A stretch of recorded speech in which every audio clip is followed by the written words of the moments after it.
Selamat pagi semuanya anak-anak. Kita lanjutkan materi kita sifat Yesus yang berikutnya, yaitu Sang Pengampun. Maka silahkan disimak videonya supaya paham ya. Nah, dalam kehidupan kita sering kita melihat bahwa tidak semua orang jika melakukan kesalahan langsung meminta maaf atas kesalahannya.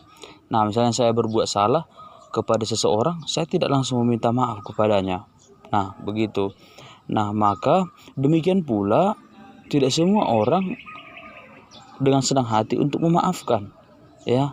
Bila dia berbuat salah kepada saya tidak langsung senang hati untuk memaafkan dia, apalagi kesalahan yang dilakukannya adalah berat dan sungguh menyakitkan hati, begitu. Nah, ada beberapa faktor yang dapat menyebabkan orang sulit untuk memaafkan. Apa-apa saja itu? Nah, di sini akan ada 3 faktor ya, paling sedikit. Pertama itu faktor karena keinginan untuk mempertahankan harga diri atau wibawa. Misalnya seorang pekerja karyawan yang melakukan kesalahan kepada petingginya, kepada bosnya. Nah, bosnya tidak serta-merta langsung memaafkan, begitu. Kemudian juga karena gengsi ya, karena gengsi tidak mau memaafkan. Kemudian karena egois dan mau menang sendiri. Nah, maka di sini bisa kita lihat anak-anak bahwa faktor-faktor tersebut sangat mempengaruhi seseorang bisa memaafkan. Maka jika tidak mampu untuk memaafkan akan mengakibatkan apa? Nah, apa efeknya jika saya tidak bisa memaafkan teman dengan cepat, begitu. Nah, pertama itu tentu tumbuh rasa dendam ya. Itu dapat merugikan diri kita sendiri. Nah, saya jadi dendam kepada dia, dia pun sebaliknya dendam kepada saya, begitu.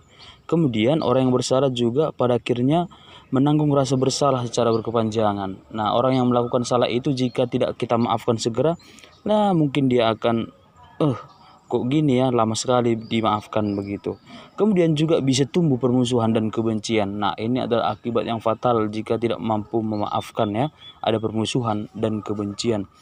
Nah, anak-anak, meminta maaf atau memberi pengampunan sesungguhnya menguntungkan bagi siapa? Bagi kedua belah pihak. Bagi yang bersalah dan bagi orang yang kepadanya kita bersalah ya. Jika kita memberi maaf, memberi ampun, maka itu menguntungkan untuk kedua belah pihak. Tidak ada yang dirugikan. Saya yang berbuat salah pun merasa damai, dan dia pun yang kepadanya saya berbuat salah, dia juga merasa tenang.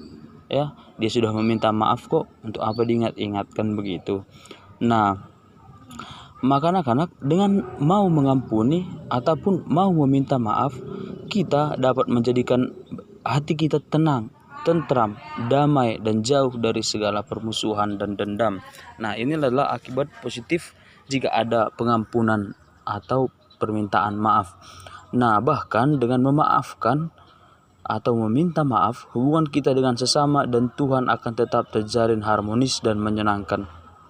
Jadi di sini anak-anak, bukan hanya hubungan kita dengan sesama yang diuntungkan jika kita mampu memaafkan, memberi ampun, tetapi hubungan kita dengan Tuhan juga akan terasa baik adanya, karena kita merasa tenang, kita merasa kita tidak melakukan suatu dosa, tidak berbuat salah, maka kita pun akan harmonis ya, menyenangkan, tenang, damai dengan sesama dan Tuhan.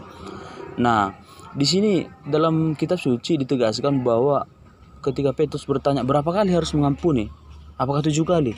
Nah, kemudian Yesus menjawab bukan hanya sampai 7 kali, tetapi 70 kali 7 kali ya. 70 kali 7 kali.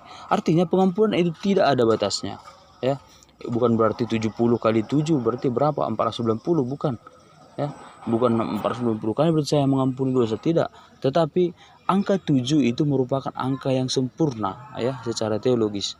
Nah, maka jika dikatakan 70 kali 7 itu artinya pengampunan itu tidak ada batas, karena pengampunan tidak bisa dipisahkan dengan pengampunan dari Allah. Kita memaafkan sesama, maka Allah juga memaafkan kita. Seperti Allah memaafkan kita, kita memaafkan sesama. Nah, Yesus melakukan pengampunan kepada perempuan yang kedapatan berzina ya. Nah, ketika itu perempuan ketahuan berzina dan masyarakat menghukumnya, tetapi Yesus sendiri tidak menghukumnya. Dia justru mengampuni ya kepada perempuan yang berdosa itu. Nah, dia tidak mengadili. Maka Yesus memberi kesempatan kepada si perempuan untuk bertobat. Jangan lakukan lagi, begitu. saya pun tidak menghukummu, begitu. Nah, bisa kita lihat contoh yang paling nyata dalam pengampunan ini dalam diri Paus Yohanes Paulus kedua. Dia mengampuni orang yang berniat untuk membunuhnya, ya. Nah, ketika itu si pembunuh ini berusaha untuk menembak Paus, ya, membunuh dia, tetapi dia memaafkan, menjumpai dan memaafkannya di penjara, begitu. Nah, maka anak-anak, kesediaan untuk mengampuni merupakan kualitas spiritualitas yang tinggi. Artinya mengampuni itu mempunyai nilai rohani yang tinggi. Maka jika kita mampu mengampuni, kita akan semakin diperkaya oleh kasih dan semakin dipakai oleh Allah sebagai alatnya. Nah, demikian materi kita. Terima kasih.